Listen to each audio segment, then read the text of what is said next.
Olá, Tailândia, que a paz do Senhor Jesus, a graça que vem da cruz e o poder da ressurreição sejam com todos nesse dia. Estamos começando mais um programa Vida e Fé para a glória de Deus. E nesse exato momento, eu tenho a plena certeza que Deus colocou você aí porque Ele tem coisas especiais na sua vida. Gostaria de começar este programa orando pela sua vida. Amém? Meu Deus, abençoa cada pessoa que estará acompanhando este programa nesse exato momento. Que tudo que vai passar, se decorrer neste programa, possa servir de bênção, de direção, de edificação, de avivamento para todos quantos estão nos assistindo para a glória do Teu nome. Assim eu oro em nome de Jesus. Amém. Graças a Deus. Seja bem-vindo. O programa Vida e Fé de hoje é um programa especial. Teremos uma entrevista hoje maravilhosa com o pastor Felipe do Maranhão, de Imperatriz Maranhão, onde o tema que foi abordado é um tema fundamental para podermos hoje discorrer. Qual será o tema? O tema é a política na cosmovisão cristã. Isso mesmo. Qual é a visão que o cristão deve ter a respeito da política? Como ele deve ver isso?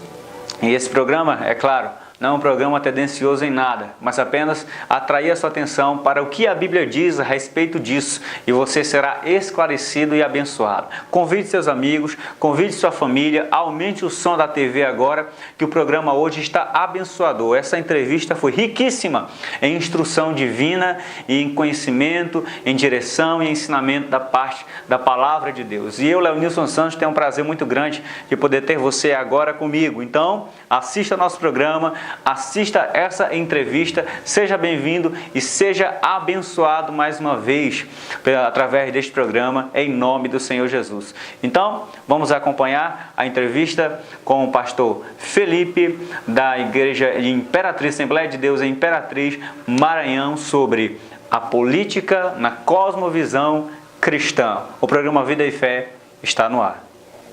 Olá, meus irmãos que acompanham o programa Vida e Fé. Bom, nesse dia eu tenho um prazer muito especial de estar aqui do meu lado o pastor Felipe Alves, não é isso? Isso. Da Igreja Assembleia de Deus Imperatriz Maranhão. E ele está aqui em nossa cidade de Tailândia, palestrando alguns assuntos especiais com respeito à Escola Bíblica Dominical, o encerramento do segundo trimestre na Assembleia de Deus em Tailândia. E, na verdade, são temas importantíssimos, mas antes de tudo, de falar qual é o tema que nós vamos estar tratando aqui, eu queria agradecer, pastor, muito obrigado por ter a oportunidade de ter o senhor aqui no nosso programa e de poder ter esse momento que o senhor pode contribuir com a gente, que eu tenho uma certeza que vai ser de uma importância muito grande. Léo, para mim é uma alegria, uma bênção poder estar aqui com você, de estar falando na Assembleia de Deus em Tailândia, para todos os cristãos aqui dessa abençoada cidade. E para mim é sempre uma bênção. Já vim aqui em Tailândia algumas vezes por intermédio do pastor João Batista. Já deixo aqui um abraço para ele. Mas todas as vezes que venho sou muito bem recebido, muito bem acolhido. Então muito obrigado pela oportunidade. É uma bênção realmente para mim. Que bom, maravilha. Então hoje o nosso tema aqui vai ser um tema importantíssimo, principalmente nos tempos de hoje, né? Que vai falar sobre a política na cosmovisão cristã, ou seja, qual é a visão do cristão em relação à política e qual deve ser as atitudes que ele deve tomar em relação ao Estado, enfim, tudo que gira em torno disso, né, pastor?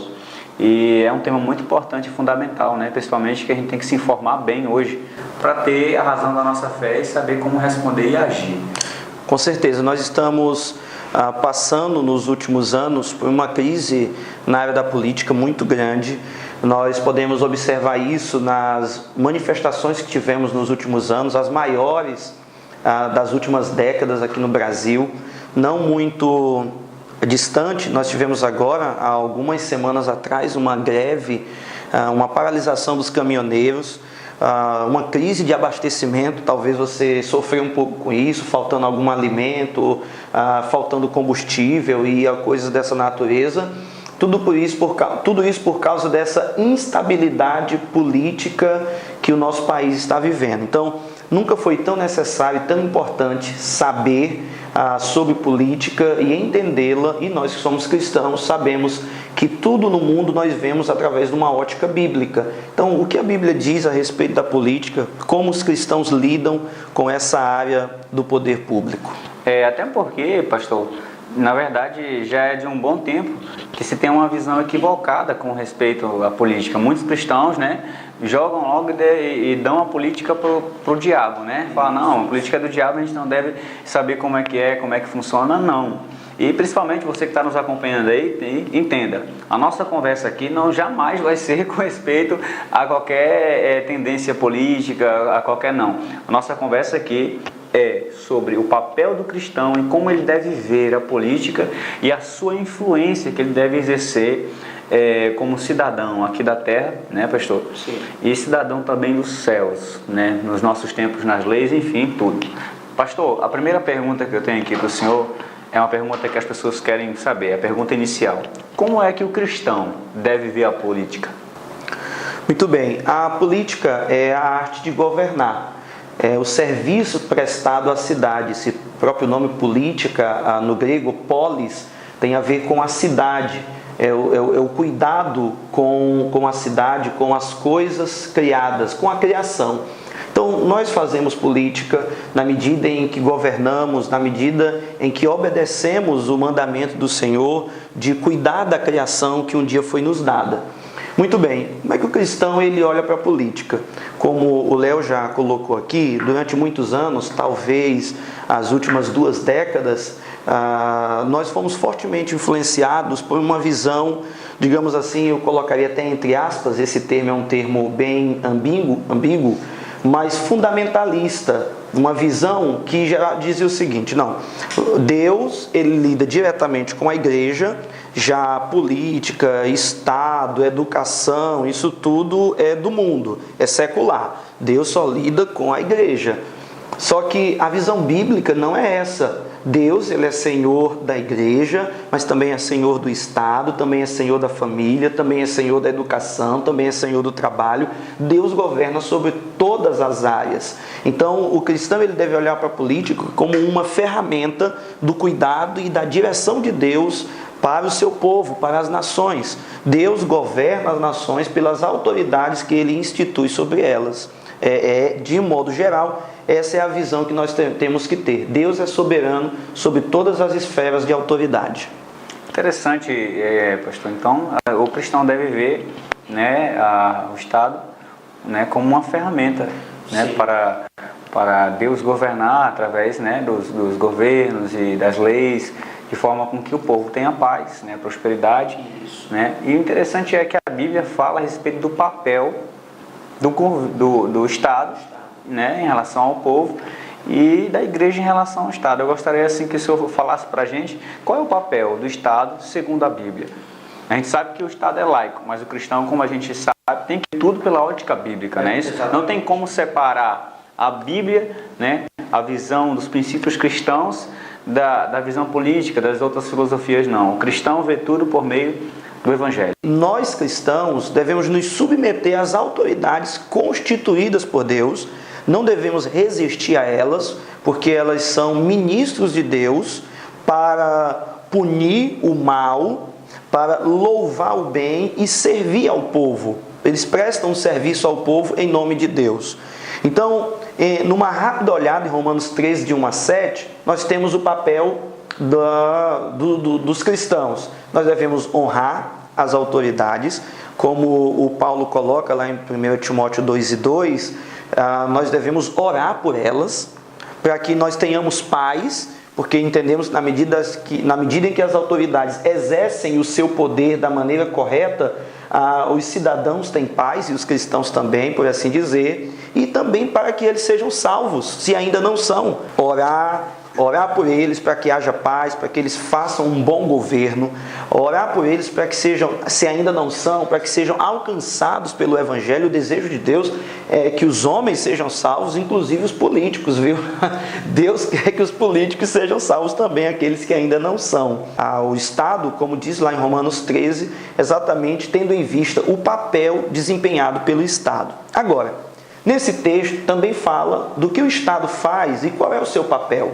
São pelo menos 3 papéis principais do Estado.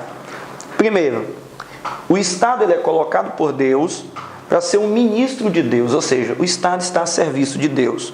O Estado não é onipotente e também não é onipresente. O Estado não é Deus. Às vezes nós pensamos dessa maneira, tudo que precisamos, o Estado vai ter que dar. Não. O cristão, ele entende que todas as coisas que tem, que todas as coisas que ele recebe, vêm de Deus, e não de um grupo político partidário, e não do Estado. Então, primeiro de tudo, é ministro de Deus, serve a Deus. Se essa autoridade vem de Deus, o Estado ele não é todo poderoso. Deus é todo poderoso e o Estado é limitado por Deus.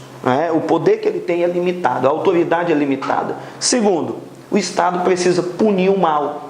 Os malfeitores precisam receber o pago dos seus malfeitos pelo Estado. Por isso que lá em Romanos diz que ele não traz em vão a espada. Ele vai punir os maus e louvar o bem.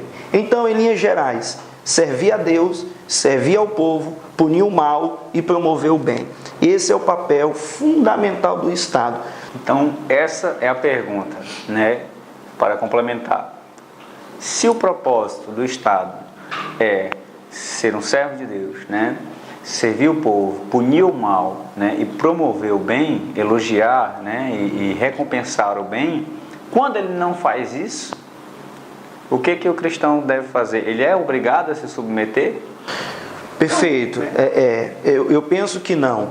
É uma questão meio assim, é um tabu, porque nós ouvimos e vimos nas últimas manifestações algumas pessoas dizendo assim: olha, o cristão não pode falar, o cristão não pode se manifestar, lembra que você tem que se submeter às autoridades, é aquela questão toda. Mas peraí, precisamos fazer uma interpretação correta do texto. Será que aquele texto diz que nós não podemos nos manifestar, que nós não podemos falar a verdade, chamar o Estado ao arrependimento se ele estiver fazendo coisas que não convém? Mas é claro que sim.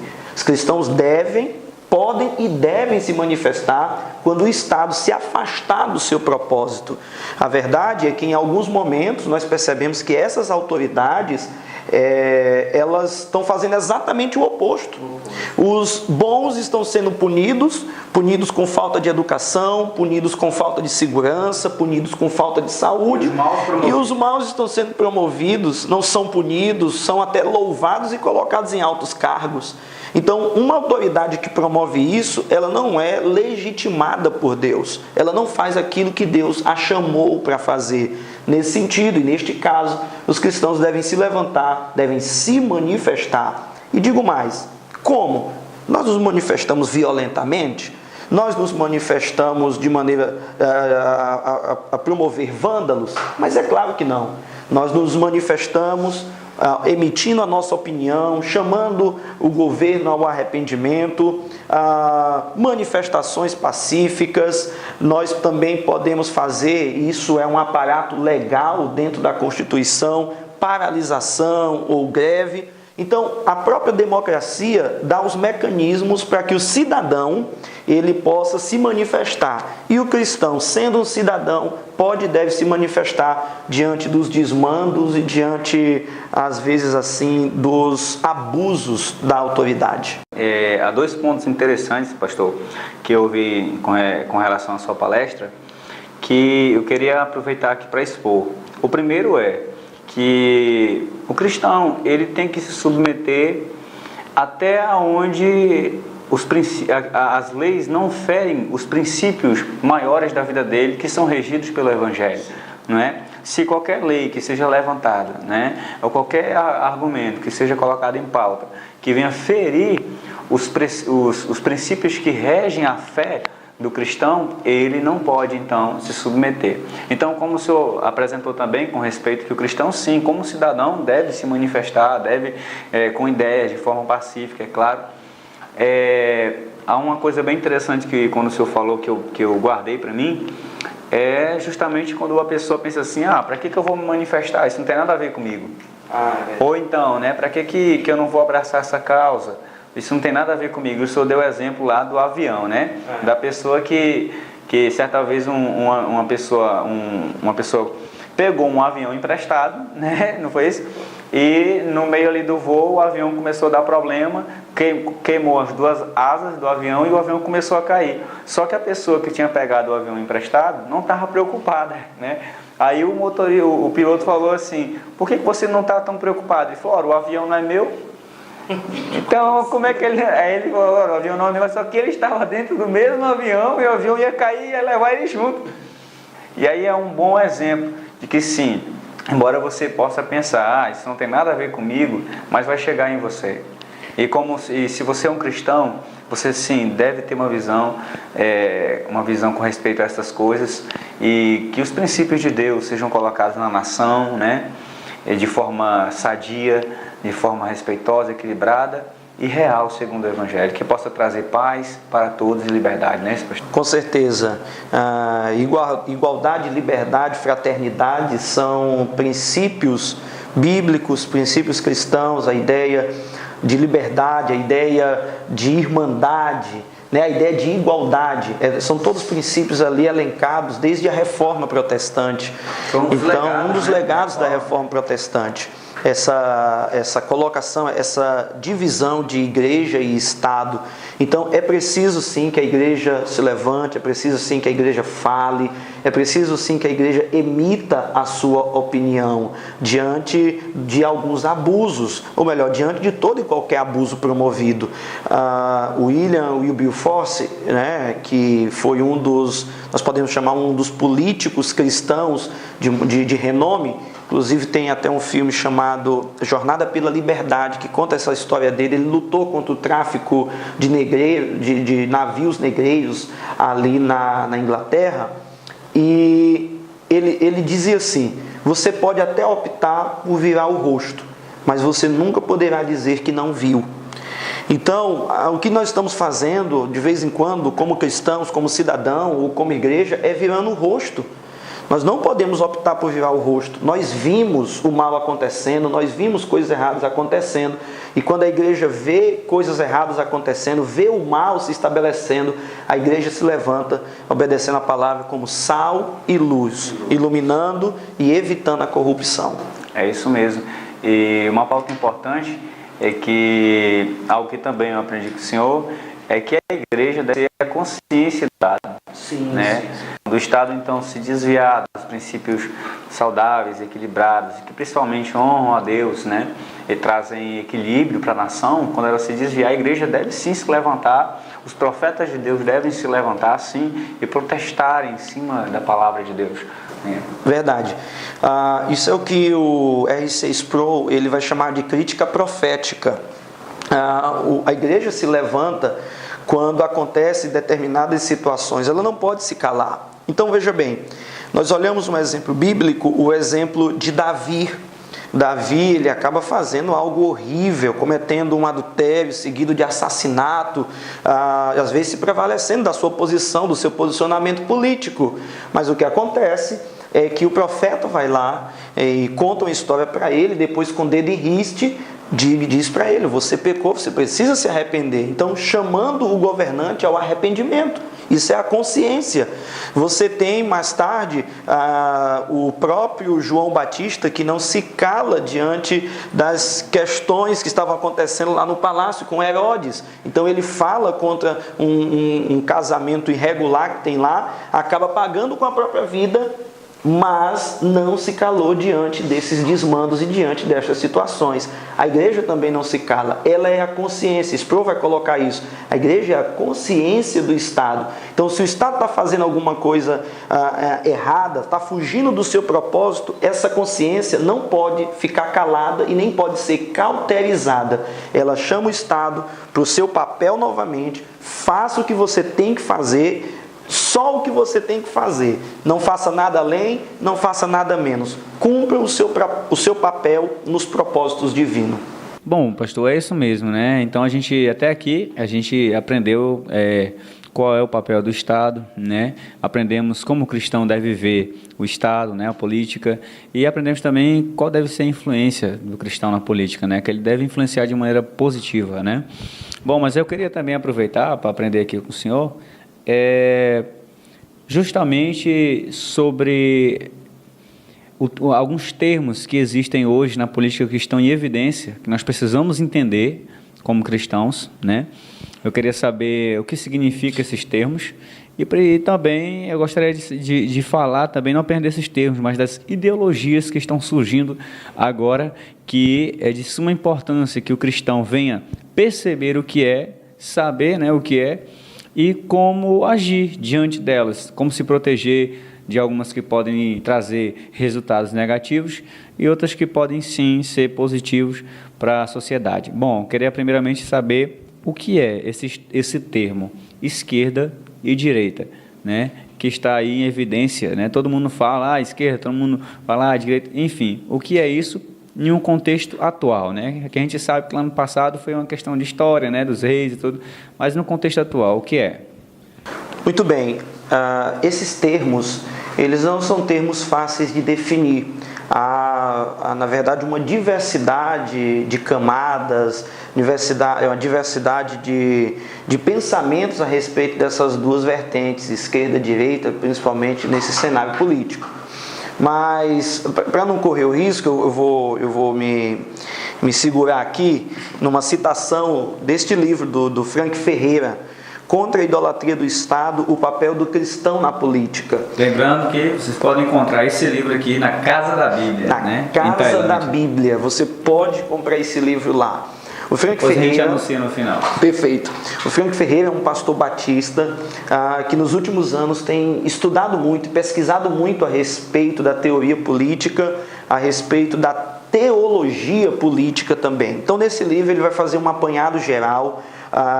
É um livro aqui, por exemplo, a famosa jornalista, né, Raquel Sherazade, ela diz assim: um estudo embasado em fatos históricos e nas verdades bíblicas, um livro que nos convida à reflexão ideológica e à tomada de posições políticas coerentes com princípios e valores cristãos.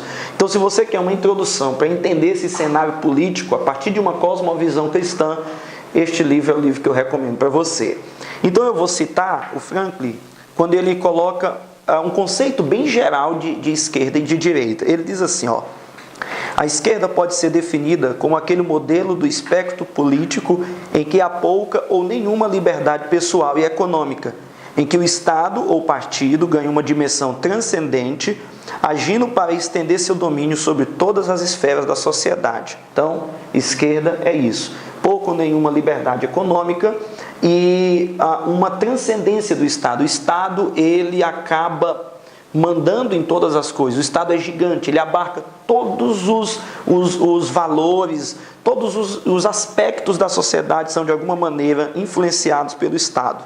Já a direita privilegia a liberdade pessoal e econômica e a garantia dos direitos individuais, sendo os limites o respeito à vida, à propriedade e à liberdade dos demais. Então, a direita voltada a liberdades individuais e também econômicas, voltada exatamente aos direitos individuais de cada cidadão, sendo os limites a vida, a propriedade privada e também a liberdade dos demais. Nós temos esses dois aspectos opostos desse mundo político que nós estamos vivendo. Muito embora o Franklin também vai reconhecer isso aqui nesse livro, nos muitos partidos que nós temos no Brasil, mais de 30 partidos organizados aqui no Brasil, nós ainda não temos um que represente esses ideais de direita legitimamente, não é? Alguns têm alguns conceitos ligados à direita, mas nenhum é de fato uma direita nos moldes liberais, como nós temos, por exemplo, na América ou na Europa.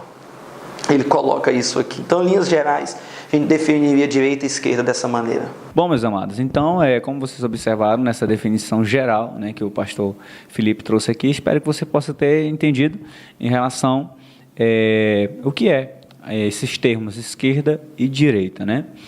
Enfim, também, nós podemos observar hoje, pastor, o surgimento, né, não apenas hoje, mas desde um pouco atrás, o surgimento de várias ideologias, né? Primeiramente, eu gostaria que o senhor falasse o que é uma ideologia, né?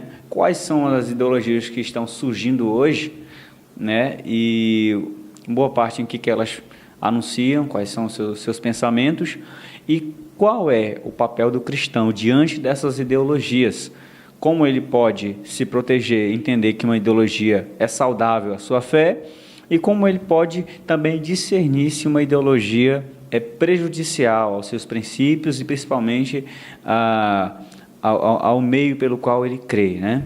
A questão das ideologias. Uma ideologia é uma ideia central. Movimentos políticos, religiosos, econômicos, eles têm por trás sempre uma ideologia, ou seja, uma ideia geral, ou um arcabouço de ideias gerais. Conjunto de ideias. Conjunto de ideias que, a partir delas, eles vão pensar, eles vão agir, eles vão produzir a partir dessa ideologia primária, central, esse conjunto de ideias fundamentais de cada movimento, seja ele religioso, seja ele político, seja ele econômico. Então, isso é, de modo geral, uma ideologia. Quando nós olhamos para essas muitos reflexos ideológicos que estão aparecendo nos dias de hoje, nós vemos que muitas dessas ideologias são contrárias ao pensamento cristão, contrárias àquilo que o cristão fala, aquilo que o cristão defende. Mais uma vez, a nossa ótica é a palavra de Deus. Então, se uma ideologia ela é contra a palavra de Deus ou contra os princípios que a palavra de Deus defende, ela deve ser rejeitada por nós. Ainda que no seu arcabouço geral ela tenha um ou dois pontos em que nós concordamos, mas se na sua essência ela é contrária à palavra, ela é contrária aos princípios e valores cristãos, pois ela deve ser rejeitada, porque essa relação pode até começar bem, mas ela vai terminar mal. Então, de um modo geral, os cristãos devem se afastar de qualquer ideologia que vá contra os valores e os princípios cristãos, que vão contra os valores e os princípios da palavra de Deus. Não tem conversa. É aquilo que Paulo diz. Não há associação entre luz e trevas. Então, se você se associa com esse tipo de coisa, entre o fiel e o infiel, luz e trevas, entre os filhos de Deus e os filhos de Belial, não pode haver essa associação. Nós não podemos nos associar com pessoas que zombam dos nossos valores, com pessoas que zombam da nossa fé e com pessoas que zombam dos nossos princípios. Essa é uma união que definitivamente não é saudável. Alguma das ideologias que hoje estão em evidência para que a gente possa identificar, né? E é claro, com respeito, né, sem nenhuma discriminação, mas observando, discernindo e tomando nossa posição firme como cristãos. Perfeito. Nós olhamos, mais uma vez, para esse espectro direita e esquerda. Tanto o direitismo quanto o esquerdismo têm os seus pecados, têm os seus excessos. Nós também podemos ver uma ou outra coisa boa nas duas maneiras de pensar política. Um ponto é que a direita, ela acaba dando liberdade, porque ela preza muito por essa liberdade individual, ela acaba dando mais liberdade de pensamento também. Esse é um ponto, né, um ponto certo nos pensamentos de direita. Nós também percebemos que no que se refere à direita, eu falo isso de um modo geral, nem defendendo uma ou outra, porque como nós vamos desenvolver aqui a entrevista, nós cristãos entendemos que nem a direita e nem a esquerda salva os cristãos ou dará para os cristãos total comodidade. A nossa salvação, a nossa bênção, o nosso mantimento vem do Senhor. Este é o nosso pensamento. Agora, direita acaba dando essa liberdade um pouco maior. Muitos dos pensadores de direita e daquelas pessoas que se dizem de direita comungam também com valores cristãos essenciais, como preservação à vida, preservação à liberdade, como creem em Deus. Muitos deles vão ter um forte senso religioso. Então, isso acaba sendo importante para pensar. Já o pensamento de esquerda, ele é fortemente influenciado, eu digo que não só fortemente influenciado, mas fundamentado essencialmente pelas doutrinas marxistas, né? São os pensamentos do Karl Marx. Ele vai pensar sobre essa ideia de guerras de classes, a burguesia contra o proletariado contra a burguesia, os ricos contra os pobres. E esse ideal do Karl Marx, que de certa maneira, colocado naquilo que nós chamaríamos de comunismo, ou, como algumas vezes são colocados, socialismo utópico, aquela sociedade ideal onde tudo é de todos. O ponto de Marx e também do marxismo e do comunismo é que nunca na história nós tivemos um momento em que essa sociedade utópica pudesse se estabelecer. Pelo contrário, nos países e nas nações onde o comunismo ascendeu, houve muita guerra, houve muita fome, houve muitas mortes. Alguns historiadores e estudiosos, tem um livro chamado Livro Negro do Comunismo, vão falar que eles são responsáveis por mais de 100 milhões de mortes no mundo todo. Isso levando em consideração regimes como a China, Mao Tse-tung, regimes como o de Lenin, regimes como o de Stalin, que fizeram coisas absurdas para a sociedade nesse ideal de conseguir uma comunidade unificada e nivelada. Então, essas são o pensamento principal. Nós precisamos de uma sociedade nivelada, onde o Estado comande tudo e ninguém tenha nada, seja tudo de todos. Nesse ideário, nesse conjunto de ideias de Marx, você pode ver isso, por exemplo, no Manifesto Comunista, ideias, por exemplo, contra a família. A família tradicional. Marx tem um pensamento de que a família tradicional ela fomenta o capitalismo.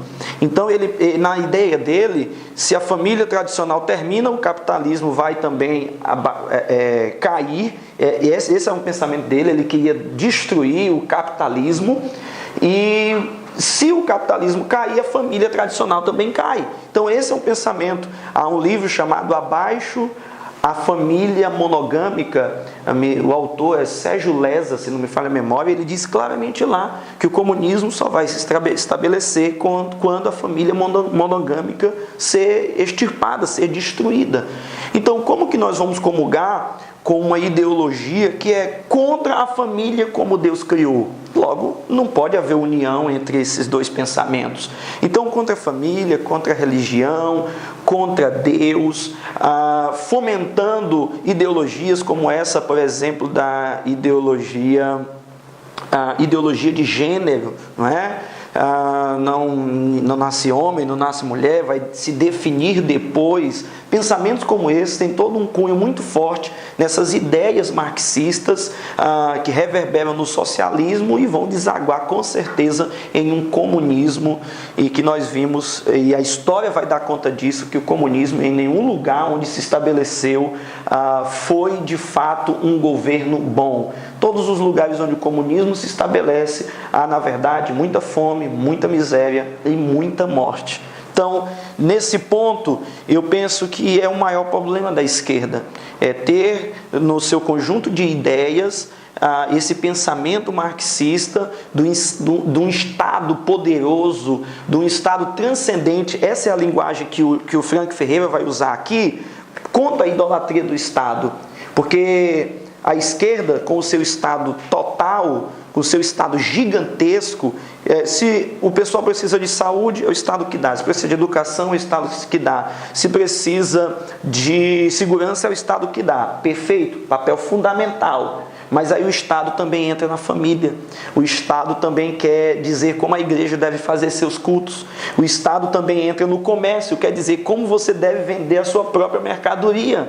Então, o Estado, nessa transcendência, mandando em tudo, nunca é de fato bom. Então, de um modo geral, o Estado ele deve ser menor. Quanto menor o Estado, melhor, porque é menos tributos, menos carga tributária.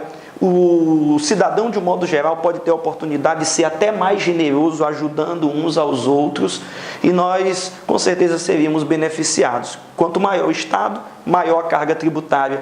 Quanto maior os impostos, mais o povo sofre. E pensar dessa maneira, com esse conjunto de ideologias, principalmente de esquerda, para mim é muito prejudicial para o cristão. Então, tomem muito cuidado, viu? Tomem cuidado, eu vou ser pai, pastor. E eu me preocupo, justamente no tempo em que meu filho vai nascer. Um tempo em que as ideologias invadem os colégios, né? Invadem os centros culturais e tudo mais. E eu e você, como pai, que olha através de uma visão cristã, deve tomar o máximo cuidado de proteger os nossos filhos. porque o melhor lugar para se estabelecer algo bom, equilibrado e saudável nos filhos é justamente dentro de casa, não é isso, pastor? Porque se você não estabelecer no seu filho, lá fora, vão estabelecer a mente dele e podem estabelecer a mente dele de uma forma que vá contrária aos princípios do reino de Deus. Então, nós, como cristãos, devemos tomar o máximo de cuidado, principalmente com todos esses tipos de ideologias que estão invadindo os centros populares e culturais do nosso país. Bom, pastor, a nossa entrevista vai chegando aqui no final e eu fico muito feliz, né, por esse rico momento em que a gente pôde aprender, ser esclarecido em pontos importantes com respeito à cosmovisão cristã. E eu tenho certeza que você foi esclarecido, foi abençoado e que Deus falou com você e te despertou para muita coisa. E é claro, você aprendeu muito. Mas para a gente encerrar aqui, uma pergunta bem simples, popular, mas básica. Quais são os cuidados que um cristão, né, um cidadão, mas já que a visão aqui é a cosmovisão cristã com respeito à política, quais são os cuidados que um cristão deve ter quando for eleger um candidato político? Perfeito. Então, eu diria que quando você estiver escolhendo o seu candidato, tem alguns aspectos que você deve observar. Primeiro, observe a vida dele, como ele é, como é a sua vida. Eu falo particular, porque todo mundo que se propõe a um cargo público está colocando o seu nome em evidência, o seu nome para avaliação pública. Quem é ele? Ele tem família? Como é ele com as suas famílias? Quais são os seus valores pessoais? Porque com certeza os valores pessoais vão influenciar as atitudes, as leis que ele vai de alguma maneira fazer, que ele vai aprovar e desaprovar. Então, como é esse indivíduo junto da sua família, esse político junto da sua família? Um segundo ponto igualmente interessante é qual é o partido dele? Qual é a ideologia por trás do partido dele? Isso é muito importante também. É preciso, porque quando você vota, você não vota só no político, você vota no partido dele. E por mais que o político diga, não, eu não vou fazer isso, eu não vou fazer aquilo, entenda uma coisa, existe uma agenda partidária, existe um projeto de partido e esse político ele sempre vai ficar do lado dos ideais ou da ideologia do partido dele. Ou seja, no final o que prevalece é a agenda do partido. No final o que vai prevalecer é a agenda do partido. É claro que o político ele tem a sua autonomia, a sua liberdade, mas ele não pode ir contrário aos ideais do partido dele. Essa seria uma contradição. Então, terceiro ponto igualmente interessante: quais são os projetos dele? Quais são os projetos que ele tem? Quais são os projetos na área de educação? Quais são os projetos na área de segurança? Quais são os projetos na área da saúde? É preciso que você veja se esses projetos eles são viáveis. Porque às vezes, quando o cara está no tempo de fazer a política, né, de fazer ali a sua campanha, na verdade, ele promete mundos e fundos. Promete que vai fazer isso, eu vou fazer aquilo outro e tal. Olha, se a pessoa está prometendo mundos e fundos e você sabe que ele não vai conseguir cumprir, ele já está falando algo que não vai cumprir, você já deve olhar para esse camarada com desconfiança. Então veja se os projetos são palpáveis, se os projetos são possíveis, se ele está falando algo que, estando lá, dará conta de produzir e de levar exatamente a efeito. E ainda, por último, eu ainda colocaria que você deve olhar como é este homem ou esta mulher, né, esse pretenso político na comunidade.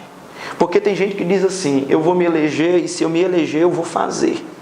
Tem gente que nunca deu um passo pela comunidade, que nunca juntou uma pá, nunca jogou uma pá de pissarra para tampar os buracos da sua rua, que nunca fez nada, nunca lutou pela comunidade de jeito nenhum. Aí ele diz, não, se eu for político, então dessa vez eu vou fazer. Não, procure saber se esse candidato já tem uma folha de serviços prestados para a comunidade, porque quem quer ajudar a comunidade não precisa de cargo político, ele ajuda com projetos sociais, ele ajuda os mais necessitados, o pobre, a viúva, o desamparado, ele vai atrás, ele tenta fazer alguma coisa. Veja qual é a folha de serviços prestados que ele tem, porque aí sim, se ele já ama a comunidade, já ama a sua cidade, com o poder político, ele fará mais ainda. Aquele que não ama a sua cidade, ele pode ter o poder que for, ele nunca vai a beneficiar de verdade. Então, eu diria que de um modo geral, e aí você diz assim, pastor, e não precisa ser crente para ser político? Você falou tanta coisa e não falou dos cristãos. Eu vou dizer para vocês o seguinte, nesta área, nós precisamos de homens honestos, de homens íntegros, e eu acredito que nós podemos ter cristãos fazendo política. Não só acredito que podemos, mas como acredito que devemos ter cristãos fazendo política. Agora nós precisamos ter cristãos fazendo política e não cristãos fazendo politicagem. Esse negócio de pensar, não, eu sou crente, então toda a minha igreja tem que votar em mim. Eu sou crente, então eu vou fazer do púlpito lá da minha igreja um palanque. De jeito nenhum. Você não está sendo político para representar os crentes. Quem representa os crentes é Jesus. Você está sendo político para representar o povo, seja ele crente ou não, para representar a comunidade. Os seus projetos devem ser para a comunidade de um modo geral. E os cristãos participando dessa comunidade serão então beneficiados. Então, se pode existir cristão na política, é claro que sim, deve existir e eles devem fazer toda a diferença, assim como o cristão no judiciário, assim como o cristão sendo médico, assim como o cristão sendo vendedor. Aonde o cristão chega, ele faz toda a diferença, porque leva consigo o nome do Senhor e fará de tudo para que o nome de Deus e o reino de Deus seja então glorificado. Amém. Então, graças a Deus, espero que você, querido amigo, que nos acompanha no programa Vida e Fé, possa ter sido tremendamente abençoado, esclarecido por meio dessa conversa especial, né? E o seu coração possa ter recebido também direções da palavra de Deus, despertamentos espirituais e uma visão melhor e mais ampla com respeito à perspectiva política do nosso país, enfim, em geral, né? Como o cristão deve ver a política. Pastor, eu gostaria de fazer aqui, né? Fazer aqui a divulgação. Bom, para você encontrar bons materiais, seja sobre a visão cristã com respeito à política, livros teológicos, devocionais, enfim, de tudo, você pode estar procurando a Casa da Bíblia em Tailândia, que fica na Feira Livre, ali ao lado do Mercado Municipal, no bairro Centro, na Travessa Moju. Esse aqui é o livro que o pastor Felipe esteve aqui sempre citando algumas partes dele. Contra a idolatria do Estado, o papel do cristão na política, de Franklin Ferreira. É um livro fantástico, né? Muito esclarecedor com respeito a tudo isso que a gente falou aqui, e outros livros também, né, pastor? Se eu queria deixar aqui outras indicações para que os irmãos também possam procurar com a gente lá. Perfeito. Um outro livro também muito bom é Política segundo a Bíblia, de Wayne Grudem, lançado pela Edições Vida Nova, com certeza, indo lá na loja Casa da Bíblia, você encontrará esse livro Política segundo a Bíblia. Eu colocaria assim, esse do Franklin, é um escritor nacional, excelente, extraordinário, com um poder de escrita muito interessante. Agora, o Wayne Grudem é um livrinho um pouco menor, um resumo de como você nota a política nos vários textos do Novo e do Antigo Testamento. Então, também é muito bom. Política segundo a Bíblia, do Wayne Grudem. Assim também, como também do Wayne Grudem, Economia e Política na Cosmovisão Cristã, também da Edições Vida Nova. Acredito que tendo esses três livros, Contra a Idolatria do Estado, do Franklin Ferreira, Política segundo a Bíblia, do Wayne Grudem, e Economia e Política na Cosmovisão Cristã, também do Wayne Grudem, você terá assim, um bom aparato para entender as questões políticas a partir de uma cosmovisão cristã. Amém. Então, gostaria de encerrar entrevista especial com o pastor Felipe, aqui da Igreja Assembleia de Deus lá do Maranhão, né, Imperatriz, que está tendo a oportunidade de estar conosco aqui, pastor, e a gente vai encerrar orando. Muito bem, Léo, muito obrigado pela oportunidade, que Deus abençoe esse programa, abençoe a tua vida, que você continue aí sendo usado por Deus para levar o Evangelho. Eu louvo a Deus pela Assembleia de Deus em Tailândia, pastor Abdias, pastor Adriano, e assim também como toda a comunidade, toda essa cidade tão abençoada. Que Deus continue dando graça sobre todos vocês. Meus agradecimentos pela oportunidade, e vou aproveitar que estou num programa de grande audiência e deixar aqui o meu abraço para a Assembleia de Deus Imperatriz, a congregação Giovanici, que é a congregação que eu pastoreio lá, e permitiram que eu estivesse aqui com vocês. Então, que Deus abençoe também lá a Assembleia de Deus Imperatriz, pastor Raul, e é sempre uma bênção estar participando de momentos como esses. Amém. Um grande abraço também ao pastor João Batista e ao pastor Clébio Bandeira, né? Amigos, que Deus abençoe de forma especial. Vamos orar, pastor? Vamos orar. Senhor meu Deus, nós queremos te louvar por tudo, Senhor. Aqui nós encerramos esse momento, mas acreditamos que muitas pessoas, Pai, foram esclarecidas e abençoadas para a tua glória. Senhor, nós concordamos em fé e te pedimos, muda a história do Brasil, Senhor. Muda a história, meu Deus, de todos os setores, ó Pai, políticos, Pai, públicos. Que a tua graça, o teu poder, os princípios do Senhor, Pai amado, venham ser exaltados, colocados, meu Deus, no centro. Que esta nação venha ter paz, ó Deus. Oramos pelos governantes, pelas lideranças, Papai amado. Que estes possam governar com justiça, Pai amado. Que o Senhor possa livrar esse país da corrupção, Pai, da sujeira, do mal. E venha, meu Deus, mudar a história dessa nação para a glória do Teu nome, Senhor. Nós oramos, entregamos o Brasil em Tuas mãos, em nome de Jesus. Amém. Deus abençoe a todos. Muito obrigado. Que o Senhor possa te abençoar grandemente, em nome de Jesus. A paz. Bom, meus queridos, eu acredito que essa entrevista foi de muita importância e esclarecimento a respeito deste tema. Eu acredito que a sua alma hoje foi esclarecida, iluminada com os princípios bíblicos e despertada justamente para esse tema tão importante em que nós cristãos devemos também olhar com cuidado e também nos despertarmos para isso. Eu espero que a sua visão possa ter sido aberta mais ainda. Eu espero que a sua família possa ter sido edificada e com todos os princípios e direções que você recebeu aqui, você possa aplicar na sua vida para que, enfim, possamos ter um Brasil melhor e que Deus venha ter misericórdia do nosso país, que Deus venha despertar a igreja dessa nação e que Deus venha mudar a história desse Brasil em nome de Jesus. Amém? Gostaria de orar com você, concordando, entregando toda a nossa nação diante de Deus, entregando nossa família, para que Deus use de misericórdia e opere de maneira maravilhosa. Amém? Então, gostaria de convidar você, espero que esse programa possa ter abençoado grandemente a sua vida. Vamos orar? Senhor meu Deus e eterno Pai, nesse exato momento eu oro, Pai, por cada pessoa que acompanha o programa Vida e Fé. Que a partir desse momento sua alma possa receber esclarecimento, edificação, mudança. Que nesse momento a tua graça venha abraçar, Senhor, fortalecer, transformar. Em nome do Senhor Jesus eu oro para que o Senhor venha trazer libertação, Pai, na vida desta família. Dessa pessoa que está oprimida por vícios, está acorrentada. Que o Senhor venha resgatar, meu Deus, essa pessoa com mão forte e poderosa, em nome de Jesus.